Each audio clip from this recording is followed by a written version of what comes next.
Bonjour à tous, bienvenue sur la chaîne YouTube de Campus Langue, une chaîne sur laquelle vous allez apprendre toutes les astuces pour parler comme un Français. Dans ce nouvel épisode de En français s'il vous plaît, je vais vous expliquer comment parler des quantités. On y va. Pour préparer le pique-nique de ce soir, je vais acheter un sachet de pain de mie, un morceau de fromage, des rondelles de saucisson, des tranches de jambon, un pot de moutarde et un tube de mayonnaise.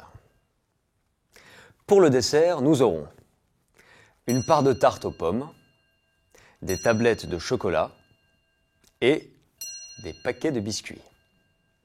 Pour les boissons, je prévois un pack d'eau, ainsi chacun aura une bouteille individuelle, et il y aura aussi des canettes de soda.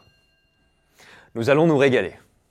Lorsque nous consommons un aliment dans sa totalité, nous utilisons l'article indéfini. Par exemple, ce soir, je mange une pizza et une pomme au dessert.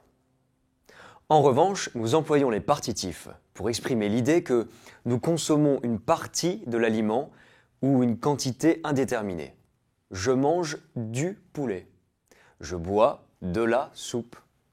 Je consomme des légumes. Si je précise la quantité, le partitif devient automatiquement de. Je bois beaucoup de thé avec un peu de sucre et un nuage de lait. De la même manière, dans une phrase négative, j'utilise toujours de. Je ne bois jamais d'alcool. Je ne mange pas de viande. Je ne consomme plus de gluten. Pour finir, quand je parle de mes goûts, j'utilise toujours les articles définis. J'aime les sushis. J'adore la cuisine épicée. Mais je déteste la choucroute.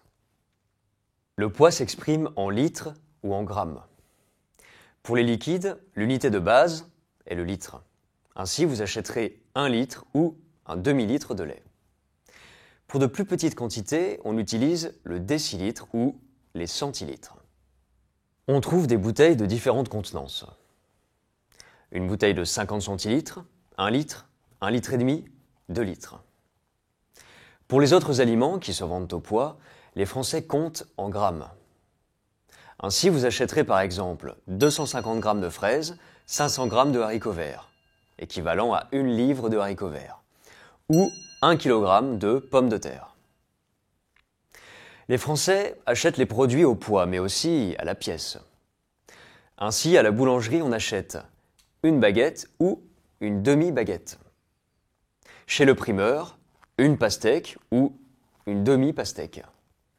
Un concombre, un melon, une botte de radis.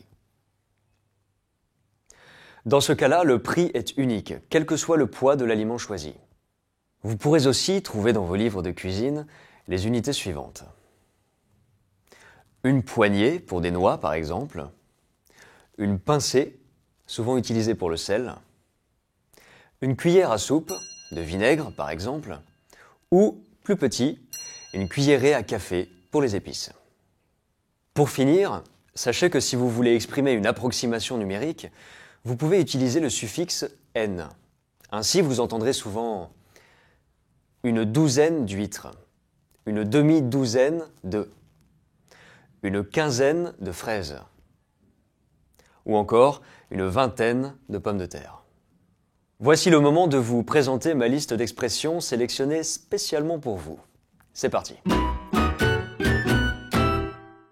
L'expression « 13 à la douzaine » est employée quand on veut signifier que quelque chose est en très grand nombre et qu'il y en a beaucoup trop. On ne sait plus qu'en faire. L'expression « avoir 2 poids, 2 mesures » exprime le fait de juger différemment une même chose en fonction des circonstances. Valoir son pesant d'or signifie être d'une très grande valeur, d'un grand intérêt. On trouve également une variante ironique de cette expression, valoir son pesant de cacahuètes.